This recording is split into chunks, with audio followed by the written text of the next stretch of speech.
हिंदू मुस्लिम सिख ईसाई सबकी बारी बारी से होगी एक ही दवाई, यह कहना है बिहार के शिक्षा विभाग का। सबसे पहले हिंदुओं के पर्व रक्षाबंधन में छुट्टी खत्म किया गया विद्यालय में।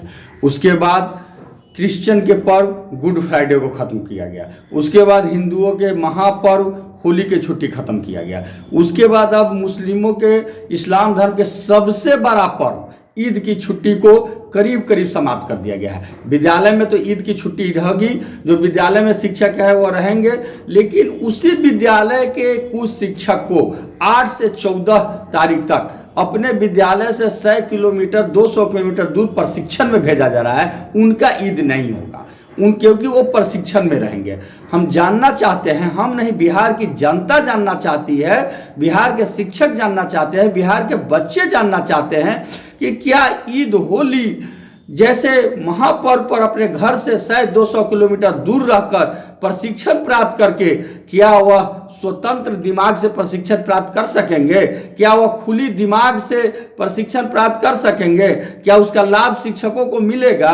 क्या वो पढ़ करके जब वहाँ से आएंगे तो अपने बच्चे को वह उचित प्रशिक्षण के अनुरूप शिक्षा दे पाएंगे? हमें ऐसा नहीं लगता है। और लगातार शिक्षा विभाग अपने ऐसे ही कारनामों से आज सुर्खियों में बना हुआ है। एक तरफ जहां लगातार बहालियों से सुर्खियों में बना हुआ है, शिक्षा विभाग कह रहा है कि बहुत बड़ा हम काम कर रहे हैं, वहीं जो शिक्षक है, शिक्षाविद है, जो जुड़े हुए हैं, वो लगातार थाली घोटाला, बेंच डेस्क घोटाला, स्ट्रक्चर घोटाला, अब बैग घोटाला को लगातार उजागर कर रहा है। लेकिन किसी घोटाले की न तो विधिवत जांच हो रही है, न ही समुचित कार्रवाई हो रही है।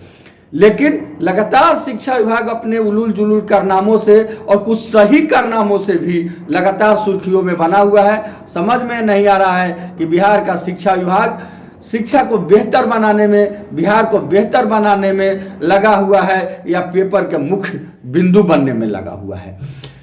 ऐसे तमाम बिंदुओं हैं, लगातार उसको चल रहा है।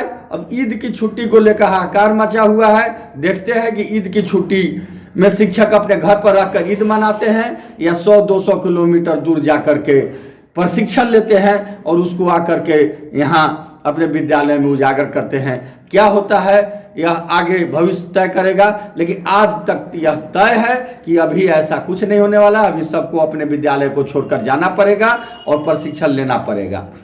मैं सरकार से और अब तो नेता प्रतिपक्ष से भी पूछ रहा हूं, क्योंकि सरकार का काम है किसी भी कानून को बनाना और उसे लागू करना, लेकिन नेता प्रतिपक्ष सहित तमाम प्रतिपक्ष का काम है कि यदि गलत निर्णय सरकार लेती है तो उसको उजागर करना, जन जन तक पहुंचाना। लेकिन दोनों की चुप्पी है, क्योंकि सच तो यह है कि आज विधायिका पर और प्रतिपक्ष पर, दोनों पर कार्यपालिका हावी है, जिसके कारण ऐसा उलूल जलूल निर्णय होते जा रहा है। बिहार में शिक्षा विभाग अकंठ यहां तक भ्रष्टाचार में डूबते जा रहा है, लेकिन कोई कुछ बोलने के लिए तैयार नहीं है।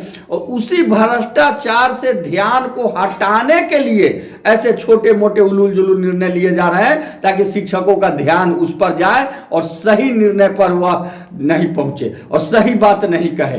तो इसी क्रम में लगातार छुट्टियां खत्म, 9 से 5 कुछ कुछ किया जा रहा है। अब देखना है कि बिहार के शिक्षाविद, बिहार के जनता, जागरूक जनता जगती है या सोए रहती है और इसको सहती रहती है। यही अब आगे जैसा वो करेंगे वैसा ही बिहार का भविष्य बनेगा। इसी के हम इंतजार में हैं। आपका केशव कुमार, प्रदेश अध्यक्ष शिक्षक संघ बिहार।